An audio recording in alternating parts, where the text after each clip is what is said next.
आज 3 जनवरी है और 3 जनवरी को शायद आप लोगों को मालूम नहीं होगा कि आपको जो पढ़ने का अधिकार मिला है, खासकर महिला वर्ग को, जो आज महिला इतने ऊंचे कदमों पे पहुंच रही है, तो सिर्फ और सिर्फ ज्योतिबा फुले की वजह से, जिनका कि आज जयंती मनाया जा रहा है और भारत की प्रथम महिला शिक्षिका होने का इनको गर्व प्राप्त है। लेकिन शायद बहुत लोगों को ये बात पता नहीं है, शायद जानकारी का अभाव है, लेकिन पूरा देश आज इसका जयंती मना रहा है। जिस तरह से 5 सितंबर को शिक्षक दिवस मनाते हैं, उसी तरह से 3 जनवरी को प्रत्येक साल इनका जन्मदिवस मनाया जाता है। इनके पीछे बहुत कहानी है। इन्होंने बहुत सारा संघर्ष किया था अपने जीवन में, जो खासकर महिलाओं के शिक्षा के प्रति। जितने भी दलित परिवार और पिछड़ी जाति के भी जो लोग, जो महिला आज वंचित हैं शिक्षा से, उनको आगे लाने का काम किया और इन्होंने अपने जीवन में बहुत सारा संघर्ष भी किया। खासकर आज इन्हीं का जयंती आज बेगूसराय में हर हर महादेव चौक पे मनाया जा रहा है, जो कि यहाँ के कुछ बुद्धिजीवियों और संगठनों के द्वारा जो यहाँ के लोग हैं वो इनका जयंती मना रहे हैं। और आइए इनसे बात करते हैं कुछ आज की जयंती के विषय में। सबसे पहले हम अपने पत्रकार महोदय को धन्यवाद देना चाहते हैं, जो अपना कीमती समय निकाल के इस न्यूज़ को कवरेज कर रहे हैं। तो आज माँ सावित्रीबाई फुले का जन्मदिन है। माँ सावित्रीबाई फुले का जन्मदिन के बारे में हमारे बहुत सारे बहुजन समाज के लोगों को पता नहीं है। उसका एक ही कारण उभर के सामने आया है, वो है कि हमारा बच्चा क्या पढ़ेगा। इस चीज़ का व्यवस्था करने वाले जो लोग हैं, व्यवस्था पर जो व्यवस्थित लोग हैं, वो नहीं चाहते हैं। क्यों नहीं चाहते हैं? उसका एक ही रीज़न है, कहीं हमारी बदनामी ना हो जाए। हमारी बदनामी का मतलब हमारे पूर्वज का बदनामी ना हो जाए, और उन्हीं के पूर्वज जो इस व्यवस्था पर व्यवस्थित लोग हैं, उन्हीं के पूर्वज के कारण हमारे जो भी बहुजन समाज के लोग थे पढ़ नहीं पाए। उनके समाज के लोग पढ़े हैं। मान लीजिए हमारा नाम संतोष कुमार है और हमारे पिताजी का नाम श्री अरविंद शाह है, दादाजी का नाम स्वर्गीय चुल्हा शाह है, परबाबा का नाम स्वर्गीय चमरू शाह। लेकिन उनके पिताजी, तो पता चलता है उनके पिताजी में जब जाते हैं तो पढ़े लिखे नहीं थे, जबकि हमारे दादाजी बैरिस्टर थे। ऐसा क्यों? अगर हम अपने जनरेशन में राहुल गांधी को लेते हैं तो राहुल गांधी पढ़ा है और उनका परबाबा और छरबाबा भी पढ़ा है। तो कारण उभर के सामने आया। उस समय जो मनु संविधान चल रहा था, मनु संविधान में किसी तेली तमूली कुनबट, अरे छोड़ दीजिए, डोम चमार दुसाद को तो छोड़ दीजिए, तेली तमोली कुनबट यादव को पढ़ने का अधिकार नहीं था। खासकर महिला में तो मान लीजिए समर्ण जाति की महिलाओं को भी पढ़ने का अधिकार नहीं था। उनके घर की महिला, जो व्यवस्था पर व्यवस्थित लोग थे, उनके घर की महिलाओं को भी पढ़ने का अधिकार नहीं था। आज की शिक्षा की क्या हालात है, आज पर कुछ प्रकाश डालिए। देखिए, आज शिक्षा का मतलब होता है किसी भी सरकार का एजुकेशन सबके लिए एक समान होना चाहिए। एक गरीब का बच्चा, एक अमीर का बच्चा समान एजुकेशन व्यवस्था में पढ़े।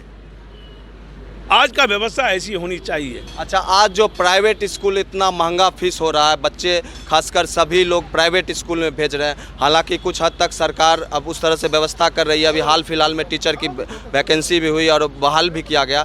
तो क्या देखते हैं सरकारी और प्राइवेट वर्सेस, तो शिक्षा का कैसा स्तर होना चाहिए? देखिए, आज जो सरकारी स्कूल का भी स्थिति अगर अच्छा किया जा रहा है तो उसके पीछे एक रीजन है, और विपक्ष की भूमिका में कोई है तो हमारा वामसेव संगठन है। और वामसेव संगठन अपने समाज के लोगों को जगाने के काम के साथ साथ अपने नेता को भी जगाने का काम कर रहा है। और जगे हुए नेता को लगा कि आज तक तो हम वो काम कर रहे हैं जो वो कहते आ रहा है। आज पोजीशन को थोड़ा पावर में बदल रहा है और अपने समाज को पढ़ाने को नौकरी देने का काम कर रहा है। तो पोजीशन को पावर में बदलने का काम वो वामसेव संगठन के द्वारा किया गया है। आज महिला शिक्षिका दिवस के अवसर पर जो ज्योतिबा का फुले का मनाया गया, इनके बारे में क्या कहना चाहेंगे? सबसे पहले मीडिया के माध्यम से अपने तमाम बहुजन समाज के और बहुजन समाज के अलावा भी जो समाज में रह रहे हैं, जो ईमानदार हैं, उनको चाहिए माँ सावित्रीबाई फुले, ज्योतिबा फुले, इवन हमारे जितने भी महापुरुष हैं, माँ फातिमा शेख के बारे में कहाँ कोई जान रहा है? माँ फातिमा शेख के बारे में क्यों नहीं जान रहा है?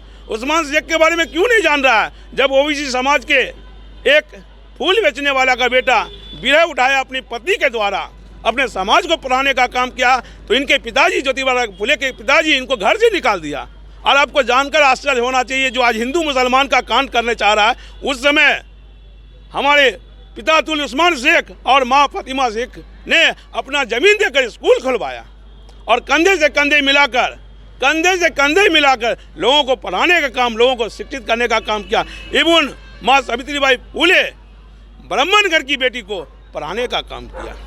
चलिए, बहुत बहुत धन्यवाद आपका।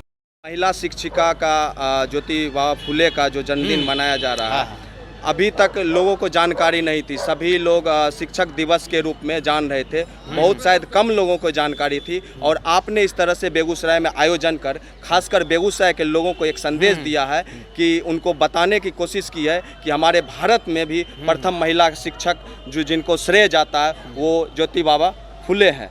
तो इनके बारे में ये कहाँ से आइडिया आया आपको, और इस तरह का आप जो आयोजन कर रहे हैं और आगे मतलब इस तरह से कैसे आगे इस तरह मतलब लोगों को जानकारी मिले, और अभी तक लोग नहीं जान रहे थे, और क्या चाहते हैं कि शिक्षा में किस तरह का हो? नहीं जानने का मतलब है कि कभी हम लोगों को बताया ही नहीं गया कि ओबीसी समाज के द्वारा ऐसा कभी हुआ था। ज्योतिबा फुले जो है महाराष्ट्र में अपना सामाजिक आंदोलन चलाते थे और उनके द्वारा 50 एक स्कूल भी खोला गया, और सबसे पहला जो है महिला शिक्षा का स्कूल इन्हीं के द्वारा खोला गया है। सबसे पहले मतलब पहली शिक्षिका अपनी पत्नी को इन्होंने कॉन्वेंट स्कूल में पढ़वा करके वहाँ से डिग्री दिलवा के सबसे पहले शिक्षक बनवाया। लेकिन समाज में इस सब का कभी भी मतलब चर्चा नहीं होने दिया शासन के द्वारा। वो तो धीरे धीरे जब कुछ लोग पढ़े हैं और जाने हैं तो समाज में ये चीज़ आई कि ज्योतिबा फुले और सावित्रीबाई फुले, बीबी फातिमा शेख, उस्मान शेख, ये सब जो है मिल करके उस समय शिक्षा का इनके संघर्ष की कहानी तो यूट्यूब पे बहुत सारा भरा पड़ा। हाँ, बिल्कुल। तो लोग उसी से जागरूक हो रहे हैं और बहुत जगह हम लोग भी जागरूकता फैला रहे हैं, और इस तरह का करने से आसपास के लोग भी, समाज भी लोग जानेंगे कि सावित्रीबाई फुले क्या हैं, इनका समाज में योगदान क्या है। अच्छा, आप अपने एज ए किसी संगठन या आप अपने पर्सनल व्यक्तिगत के नाते आप शिक्षा को किस रूप में देखते हैं? किस तरह से शिक्षा आगे बढ़ना चाहिए, और क्या मतलब बेगूसराय में शिक्षा की क्या स्थिति है, इस पे 2 शब्द। देखिए, शिक्षा तो सरकारी स्कूल में नाकाफ़ी है, लेकिन बहुजनों में शिक्षा के प्रति जागरूकता है, लेकिन संसाधन नहीं है। स्कूल को भी बर्बाद किया गया। फ़िलहाल अभी रिसेंटली मतलब 2-3 साल से मतलब स्कूल में पढ़ाने उढ़ाने की व्यवस्था सही हो रही है, और जो भी बहुजन बच्चे पढ़ के निकल रहे हैं वो अपने माता पिता के मतलब सहयोग से और खुद अपने दम पर पढ़ के निकल रहे हैं। सरकार का इसमें उतना कोई योगदान नहीं है। सरकार को इसमें योगदान देना चाहिए। सरकार की क्यों भूमिका नहीं है? सरकार तो चाहती है सब पढ़े, सब आगे बढ़े। नहीं, वो खाली बोलने का है, ऐसा नहीं है। सरकार यदि चाहती तो सरकारी विद्यालय का ये हालत ना होता। बच्चे हैं 600, मास्टर हैं 2, क्या पढ़ाएंगे उसको? अभी अब रिसेंटली में ऐसा हो रहा है। उम्मीद करेंगे कि धीरे धीरे बच्चे पढ़ें, बहुजन समाज पढ़े। बहुजन का समाज के पास पढ़ाई के सिवा और कोई दूसरा है ही नहीं। न उनके पास घर है, न ज़मीन है कि ज़मीनों बेच के कुछ कर लेंगे। पढ़ाई ही एकमात्र विकल्प है, और हम लोगों का पूरा जोर रहता है कि समाज में शिक्षा का मतलब प्रसार हो। हम लोग भी कोशिश करते रहते हैं। ठीक है। आपका शुभ नाम? सीताराम प्रजापति। बहुत बहुत धन्यवाद। ओके।